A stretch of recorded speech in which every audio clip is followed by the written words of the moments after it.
Hello, good day to everyone. So, today I'm going to talk about a lesson under the subject EL 103 entitled Principles and Theories of Language Acquisition and Learning. So, specifically, we're going to talk about the first chapter, Nature of Language and Learning. Okay, so of course, we're going to define first the key terms here. We have the language and learning. So let's have the definition of language first. Language is the expression of ideas by means of speech sounds combined into words. Words are combined into sentences. This combination answering to that of ideas into thoughts. So we have the language. So when we say speech sounds, it is pertaining to phonology, and then we have the words morphology, and then the sentences, the arrangement of words, we have the syntax, and then we have the thoughts, so we have the semantics. Okay, so of course we're not going to limit ourselves with one definition of language. We have these different definitions of language in terms of different contexts. So when we say spoken language, it is the symbol set that consists of noises resulting from movements of certain organs within the throat and mouth. Okay, so that's for spoken language, throat and then mouth. In sign languages, these symbols may be hand or body movements, okay, gestures or facial expressions. By means of these symbols, people are able to impart information, to express feelings and emotions, to influence the activities of others, and to comfort themselves with varying degrees or friendliness or hostility toward persons who make use of substantially the same set of symbols. So you see, language is not just confined to the spoken one, but also with the sign languages, in which you could also find the different facial expressions, okay, bodily movements, gestures. Those are already a form of language. Okay, so let's have the nature of language, okay, as our title says, the nature of language and learning. So when we say nature of language, we have the first one. Language is a combination of sounds, okay. So when we say combination of sounds, again, because of phonology, okay. So each language has its own sound, okay, own sets of sounds. Alright, that's just natural, okay? Because when we say nature of language, what is natural in a language, okay? And number two, words have meanings, okay? But take note that meaning are in people, not in words, okay? There are words, the same words in a different language, and they mean differently, okay? So, of course, we must be mindful with that one, okay? Number three, language follows a grammatical structure, okay? So, we have the grammatical structure for a certain language. For example, in English, it's different in Filipino, okay? Number four, language is based on oral and oral systems. So, when we say oral, it's the sense of hearing, okay? So it's how we listen, okay, to the sounds in a certain language, okay? So there is a different oral system in a certain language, okay? And then of course, the sounds in a system, in a language, differs from one another. And then number five, language can die and be extinct because there are those words in which we don't use them at all, okay, so they die, okay, but maybe due to the times that they are needed, they just emerged, okay, but it's because it's not being used, it's not already existing, okay, so they can die and be extinct, okay. And number six, language can be diverse because, okay, different languages are used by different people. That's why language can be diverse. Okay, so we're done with language. Now let's go to the definition of learning. And if a while ago I have just one, this time I have three, okay? Actually, you could have a lot of definitions, okay?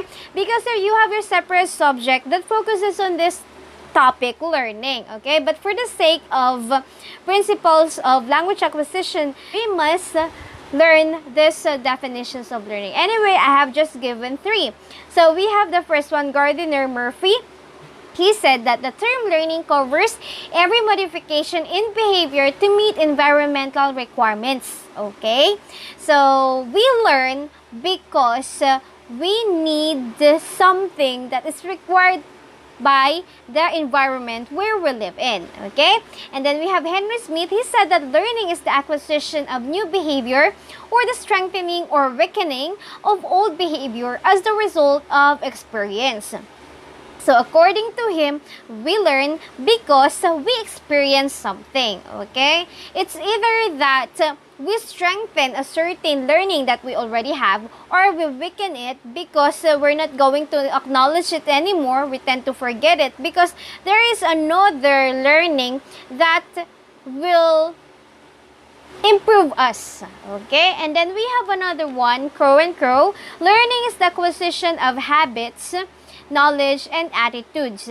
It involves new ways of doing things, and it operates individuals' attempts to overcome obstacles or to adjust to new situations. It represents progressive changes in behavior. It enables him to satisfy interests to attain goals. Okay, so this time we learn because we have our goals, our life goals. Of course, in order for us to attain a certain goal, we must learn the steps on how to reach that goal. Okay, and of course, if we have the definition, this time we have the nature as what we have done from the term language. So what's the nature of learning? I have here 10.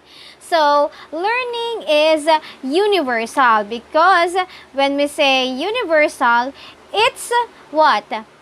It's being used by the different creatures in the universe. Okay? So, in this world, on earth, okay? So, there, okay? It's universal. Okay? Learning is through experience. Okay? Just like what Henry Smith told us that we learn as a result of what? As a result of experience, okay?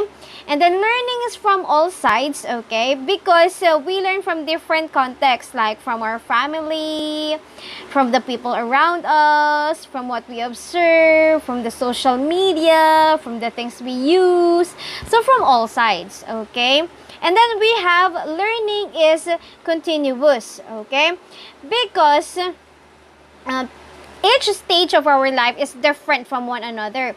So from the time that we were baby, okay, we learn different things, and it is continuous until the time that we will be gone here in this world. Okay, and then number 5, it results in change in behavior. Okay, because when you learn something, you're going to change yourself for the better or for the worse if it's not. Okay, of course, we always go to the ones that improve us. And then learning is an adjustment. It's because a while ago we made mention of the strengthening or the weakening, right?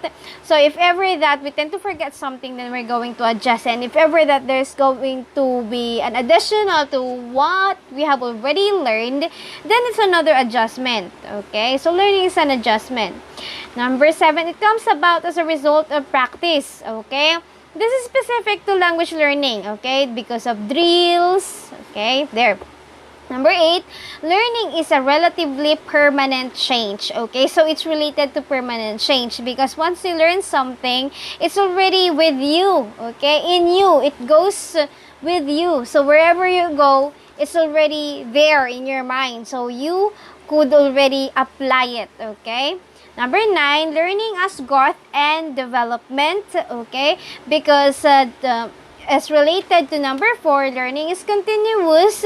Okay, because we learn continuously, we grow. Okay, not just physically. Okay, not just physically, but in the different aspects of our life. Okay, and then of course there's development. And then number 10, learning is not directly observable, because they say that if you learn something, it should be obvious that you have learned it, but it's not, okay?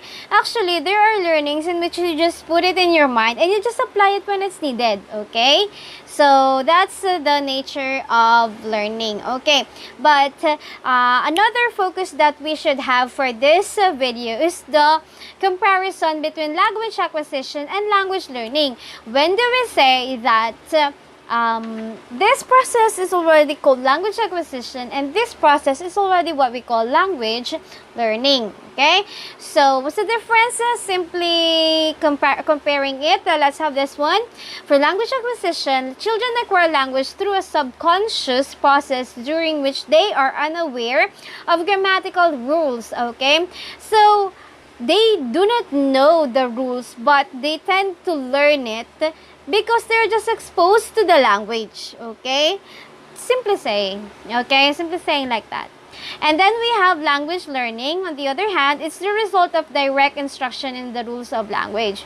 So this is the time where you enroll yourself in a language class. This is the time that you have a teacher for this one, okay? Not necessarily a professor, instructor, or the one that is licensed to do it, but you have someone to teach you, or that there is a specific software because it's modern nowadays, okay? You have here this technology and this could teach you, okay? But of course, we're not going to deviate this fact that teacher will not be replaced by any kind of software robot, because a teacher teaches from the heart, okay? You remember that. All right, so of course that's my reference, okay? So I have already told you these topics regarding the discussion, okay? And I have a lot of videos pertaining to the continuation of this one. So stay updated and thank you for watching. Goodbye!